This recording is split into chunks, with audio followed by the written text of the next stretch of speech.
So we envision this to be like the next big technology revolution after electronics. So electronics, photonics, but I personally believe that after photonics, there will be quantum computing. Photonics, the physical science of light generation, emission, and transmission. What I didn't tell you is that I wanted to be a physicist from the very beginning, but from the very beginning I wanted to be a physicist working with light. I always wanted to work with light. Interesting. Why light? So my mom gave me this inspiration for science and for physics, but the light came from... Watch the full interview to find out. In part 1 of this mind-blowing interview, Carlos Ríos Ocampo, physicist with a master's in photonics and a PhD in materials from the University of Oxford, explained how his creation will soon revolutionize computing as we know it. On this episode, Gerry asks how quantum computing differs from what Carlos has created. We'll learn more about the innovative technology that's already making headway, find out about who and what inspired Carlos on his path, surprising circumstances and qualities that have led him to become an ambassador of game changers, of immigrants around the world, and of every mindful entrepreneur.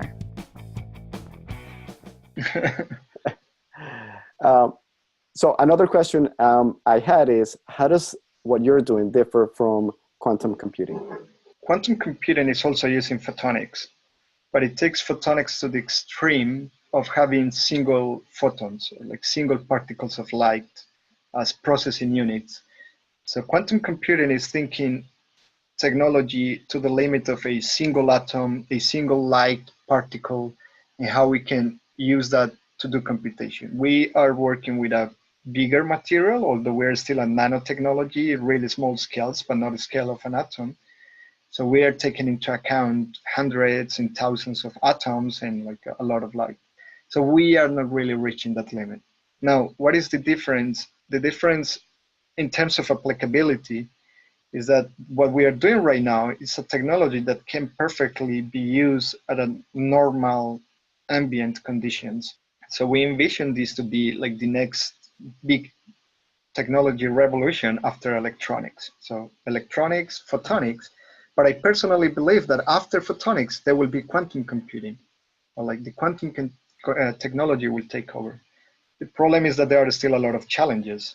They can do great things, but like with 1 or 2 atoms. So they have similar problems as we are facing right now. Everything starts with demonstrating the first scientific principle, and then it becomes an engineering challenge.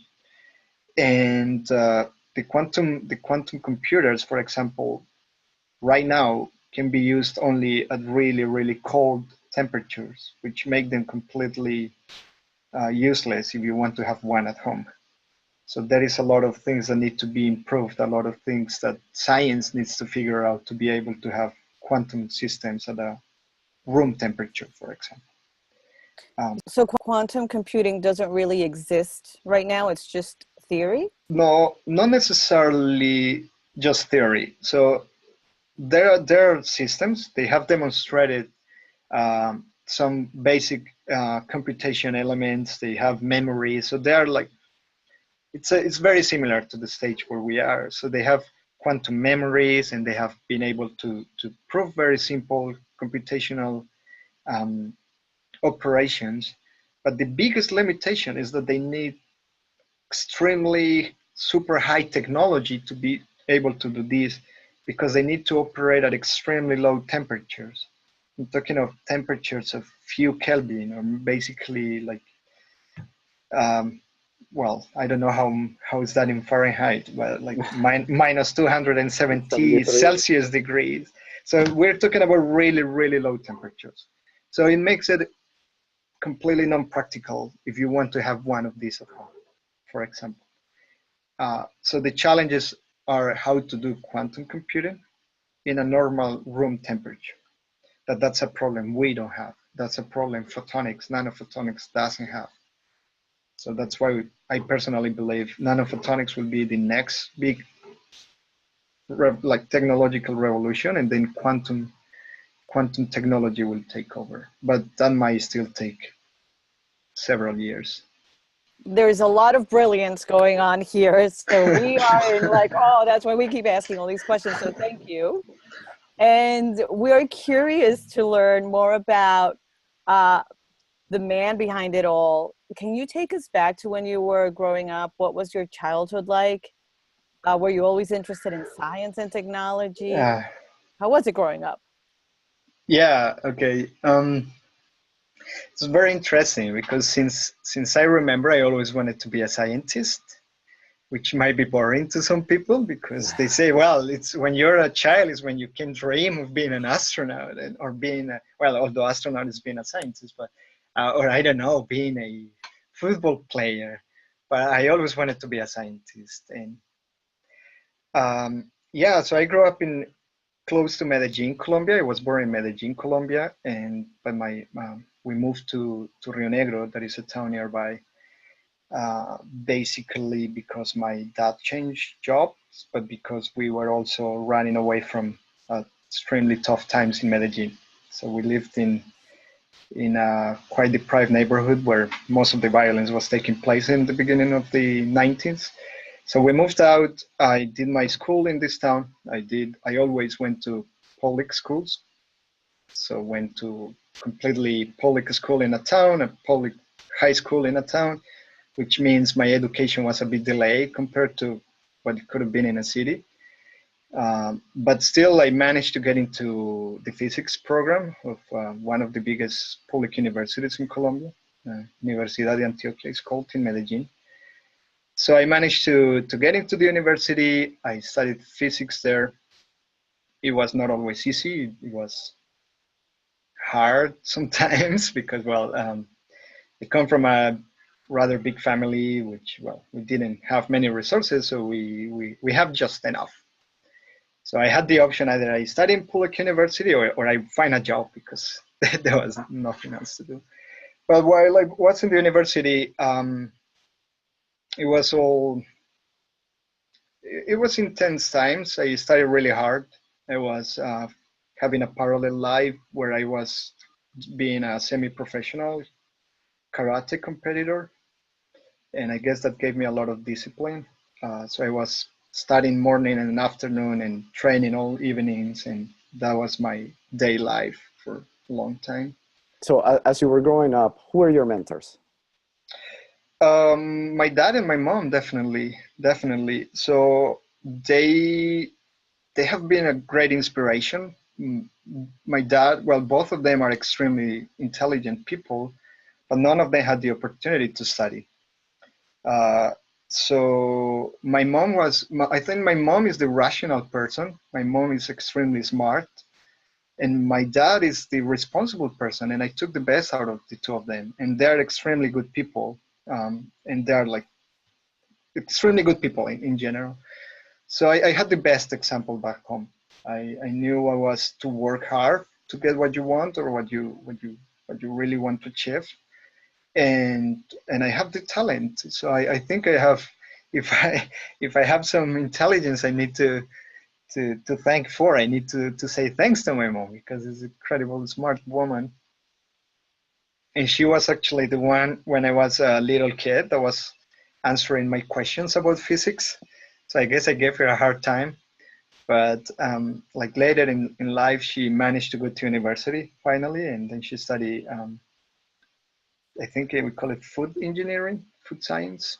Yeah. And yeah, so she was studying calculus and she was studying physics. And when I was seeing the books she was having, I was like, Mom, what is that? Mom, what is this? Mom, what is that? Mom, why? So the big books, you know, the big Yeah, books that impressed you. yeah. And I was like, Mom, what is this? Yeah, I remember a lot once we went to the store, to a normal store, like, yeah. And then have you seen these small planes or birds that they are supported in a very tiny stick and they can just move and stay there? Well, many people think they're magnets or they're fixed. No, they're not fixed. It's just called the center of mass. They are supported in the center of mass. And that's a very simple physics concept, but that's the way you can keep things there. I don't know if you follow my example. Like, it changed so much my life that I always have one with them in my office. So I don't know if you can see it, but you've seen these kind of objects that move. Is that I? Yeah, yeah. So they are not supported by anything. They don't have magnets. They don't have anything. They are just calculated to be right in the mass center, like the mass point. And I remember a lot because I went to this store and I saw that and I stopped and I was looking and I'm like, how does the bird? Like, it was a bird and then it was a porta and I'm like, Mom, why doesn't the bird fall down, like fall off? And she was like, it's called center of mass. And you will learn that in high school when you go to physics. And that was like, whoa, boom. Like mind blown. Like, I want to be a physicist. That's the coolest thing ever. If you can calculate these things and you can make things like, I don't know, don't fall. So I guess I had those small inspirational moments. I also remember like doing homeworks at home, and both my dad and my mom were helping me. But when I had like the first very basic physics exercises that I had no idea, my mom was the one who helped me. And I remember also trying to calculate. So the teacher gave us this challenge when I was very little. We were not even at the last years of high school. And they were like, if I have this eraser and I let it fall, how long would it take to fall? And I was like, how can you know? Like, you're a little kid, like, how can you know? And then I went home and my mom actually explained me, and she drew like, she wrote down the few equations and say, look, if you do this, and if you do that, you find out that the eraser will take, I don't know, 3.5 seconds to fall. And I was like, wow, really? So you can also calculate that, like you can also know how long it takes to fall. And my mom was always this person, this important person who showed me the beauty of science, even though it was in very simple but practical examples. And I guess that's one of my biggest motivations. So when I left high school, I was 100% sure that I wanted to be a physicist, even against the will of many other people, right? Because let's face it, being a physicist in Colombia means nothing pretty much in a society where science is not valued. Studying physics is a very risky career, because if I finish my university and I don't get enrolled in an international program, what would you do? So a lot of people were like, no, don't do that, Carlos. You're a smart person. Just go to engineering, do something. I was like, no, I want to be a physicist. Leave me alone. I want to be a physicist. And I did it. I thought I heard you say that neither your mom or your dad were able to go to school. So was Yeah. she self-taught, and are you like geniuses in your family? No. So my mom finished high school, and I think she's a very clever woman, and she has not only the rational intelligence, but she is extremely creative, and she has done a lot of things, and she was always moving and doing a lot of things. So I think it was I don't know, it wasn't like the typical mom or just cooking, sitting down, watching TV. It was never like that. So I was looking at a person doing a lot of things and challenging herself all the time to say, oh, I want to learn this time. And she learned it, and then she improved it. And eventually she was like the best doing that. And I don't know, like once she decided to learn how to make customs, like for Halloween, because she had 4 kids. And I mean, we couldn't afford the 4 customs for the kids. So she was going to make them, and she got so good at that for like 5 years she was selling customs, and still like people call her, and she became really famous because she was so good. So I had that example of someone who was able to say, I want to learn this, I'm gonna make it practical, and learn. So get like the discipline of doing it.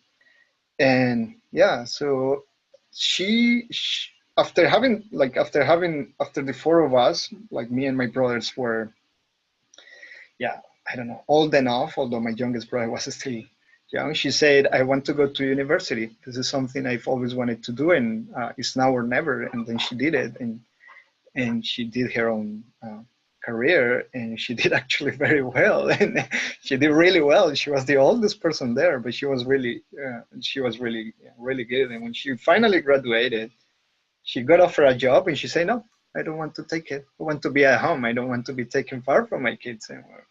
So it's a very interesting story, and I don't think I don't think we are geniuses in the definition of having super extremely high IQs, but I guess there is some talent in there, and we just being passionate. I guess so.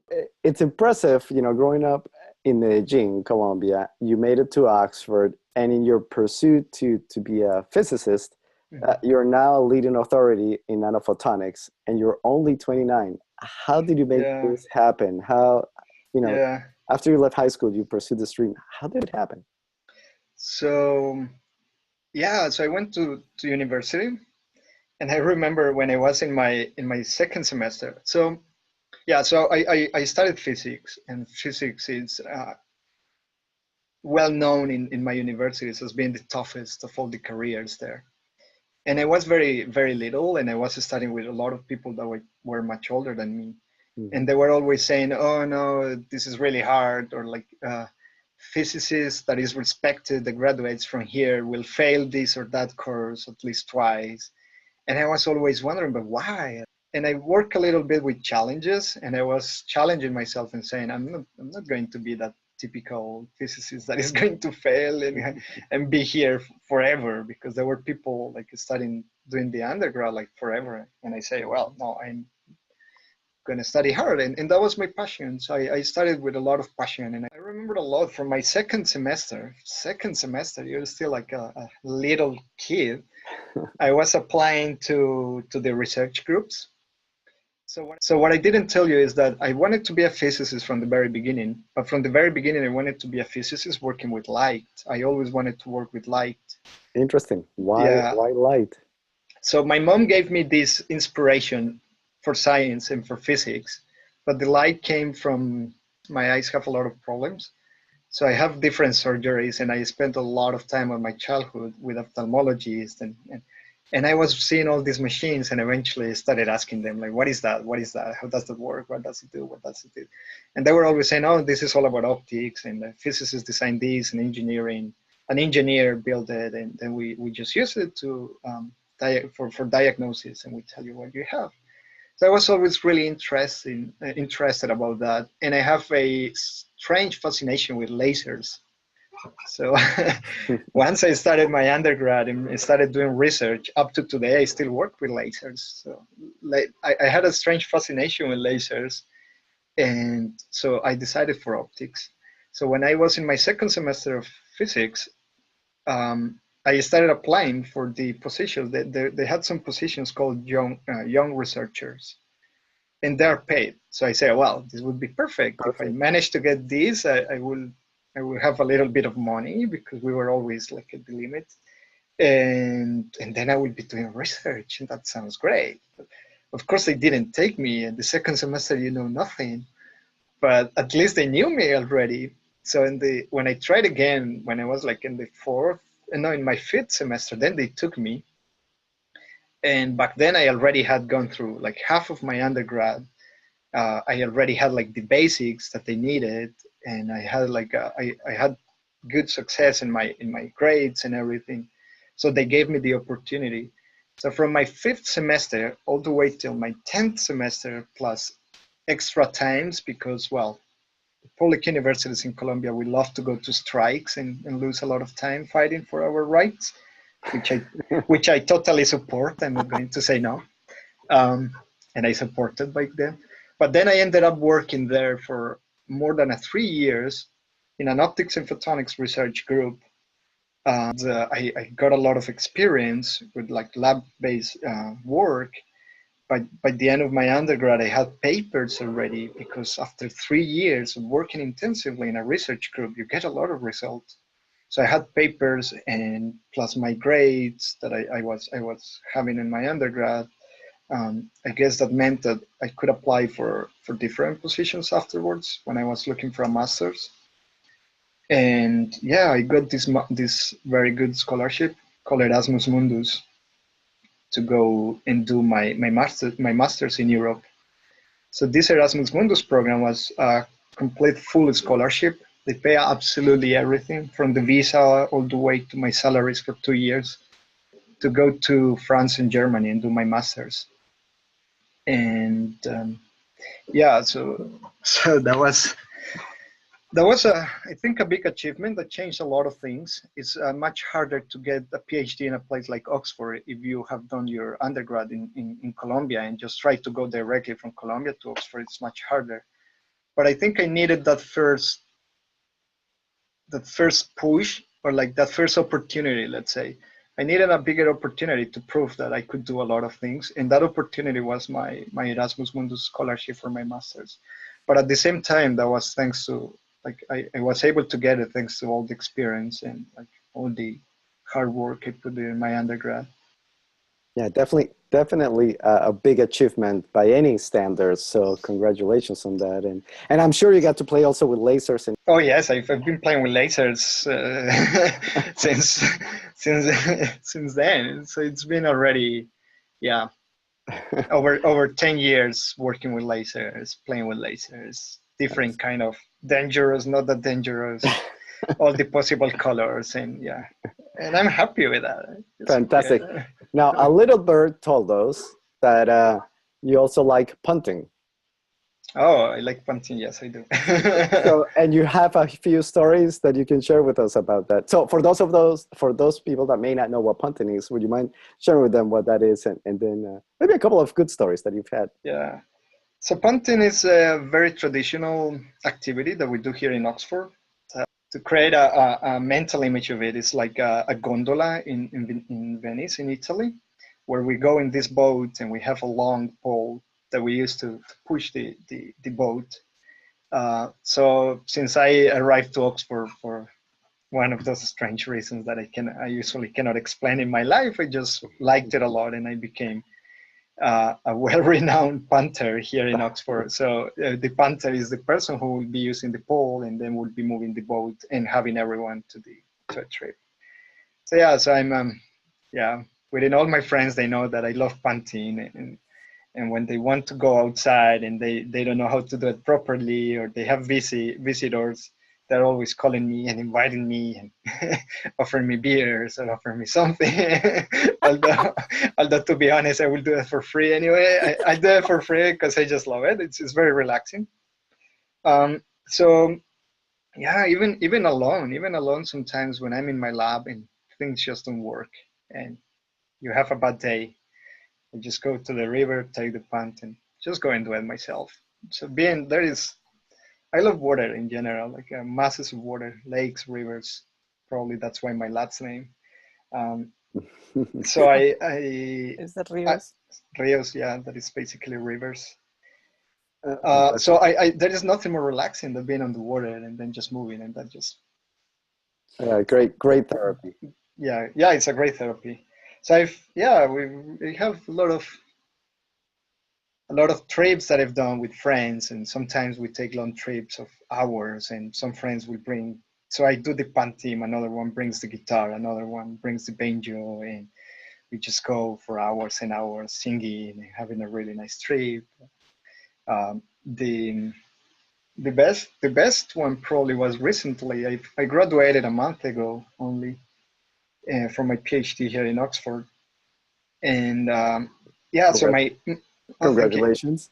Thank you. So my dream was always to bring my parents. So my parents had never left the country, and I said, well, if I'm going to graduate, they have to be here, otherwise it is pointless. Like the ceremony would be like, I don't know, I wouldn't enjoy it. So we managed to make it possible. They came all the way here, and right after the graduation, when I was dressing up, completely dressed up with our traditional dress and the gown and everything, he said, I'm gonna take you to the Punting. And we went on the river, and I have the pictures like with all these clothes on top, and like, yeah, Fantastic. we love nature. So yeah. Sounds like a fun time. Next time, sign us up. Oh, definitely. If you come to Oxford, I'll take you around in a punt. Definitely. It is fun. Yes. Yeah. Yeah. Love it. Thank you.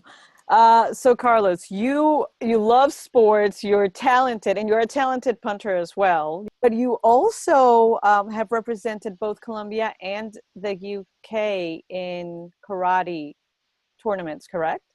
Yes, that's correct. To what do you owe your success in all these areas? What do you think has been key for your success?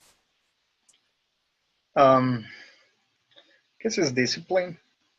So when I get something in my mind, it's really hard to remove it.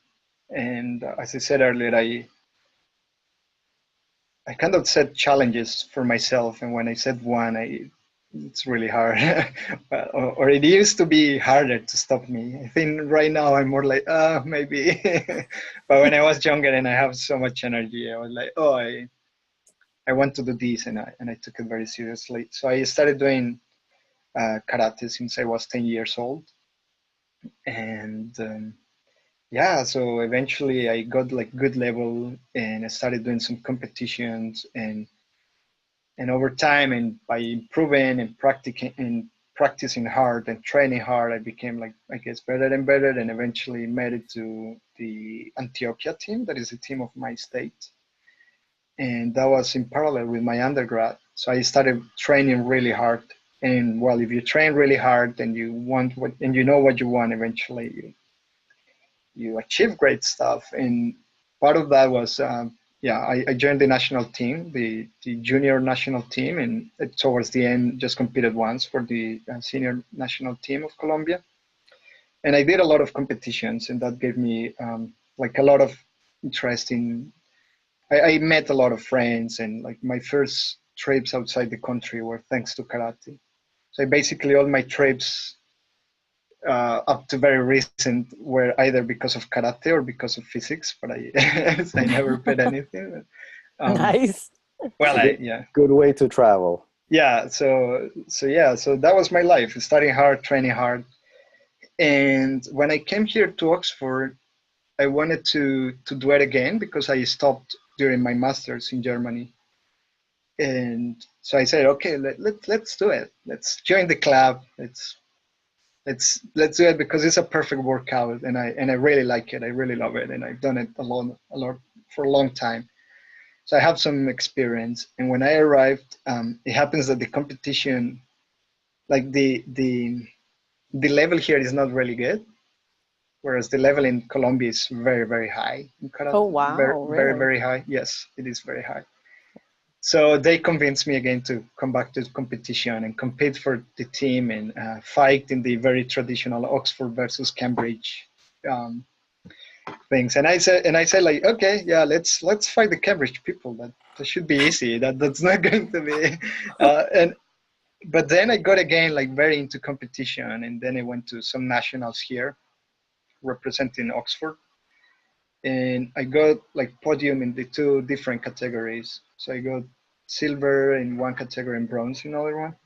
Wow. And they were like, oh, why don't you join us in the squad? And I was like, wait, but I'm not even English, because that was the England squad. But this wasn't the professional team. So this is a team, the English squad of one association, which is the most traditional association. And I said, like, why not? Like, it would be interesting just to see how it feels to fight for another country. So I did it once. I went to a European championship with the English team. But then after that, I realized that it was way too hard, especially if I wanted to push hard my PhD. Plus, I got the big paper out, and then after that, my life changed a lot. And then I have to focus again in academia. So I keep doing it, and I will probably do karate until I die now. But I think competition is over. But yeah, that's been, yeah. So you think karate helped you with your discipline, or was discipline something that you learned from your parents and your upbringing? I think it definitely helps. I think I learned to be disciplined before, and I don't think it's karate as in being a martial art that people say, oh, if you do martial art, you will be like very disciplined. I think it's the sport in general. If you commit to any sport and you are serious about it, it means you will have to figure out how to manage your time and how to manage properly. So since I was very young, I learned how to do that. I learned, well, I have to be really efficient now in this because later I don't have time because it's my time for training. So yeah, I think that helped a lot. That helped a lot. It's no longer like that. I've relaxed a little bit. I don't have that much energy anymore, but it's still great. Carlos, when you have challenges, like a challenging day or something doesn't work out, do you ever like get down, depressed, and how do you overcome that if you do? Or is it more like you're just really focused and that doesn't really, you don't give much time to No, challenges? I'm a human being. I also get down, of course, and there are times where things don't work, and you basically just want to make a hole and dig a hole and just disappear for a while. Yeah, I mean, it's not always all perfect. Sometimes you need to try something so many times before it works. And even though you can get down and you can get tired, we go through very, very stressful times. We have a lot of pressure from many parts because your supervisor is pushing you to get the results, and you know you need to get results if you want to get your PhD or if you want to move to the next position. So it's stressful too. It's not just all beautiful all times. But the question is how to keep the balance. The question is, well, I allow myself to feel down from time to time because I cannot avoid it. But how long I'm going to be down, that's what I can control. So yeah, and it's also like learning how to deal with that. And it's like, so now my approach is more like, so if I'm down and I know that I'm going to go to the lab and do nothing, so do I even bother? I don't go, and instead of that, go and read or do punting or do sports until I come back again, and then I go to the lab. It is pointless. If I'm going to do an experiment, move all the equipment that is very delicate and expensive, being not fully focused or like fully on myself, then it's even dangerous.